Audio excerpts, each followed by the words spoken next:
Alam mo ba ang tungkol sa zodiac sign na Gemini yung laging masaya? Pero sila rin yung may mga bagay na hindi sinasabi.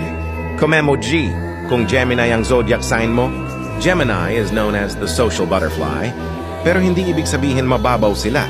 Madali sila makisama, madali sila mag-joke, madali sila mag-adjust sa tao. Pero ang hindi alam ng iba ang public Gemini sa private Gemini. Funny sa labas, deep sa loob, madaldal sa friends, tahimik sa feelings, maraming kakilala pero kakaunti lang ang pinagkakatiwalaan. Masipag magtago ng bigat para hindi makaabala sa iba, Gemini isn't two-faced. They're just multi-layered. Ang daming thoughts sa ulo at minsan kailangan nila ng space para huminga. Kaya kung may Gemini sa buhay mo, wag mo sila i-judge sa mood swings nila. They're not confused. They just feel a lot, think a lot, and care a lot. Geminis aren't complicated. They're just real in a world that prefers fake.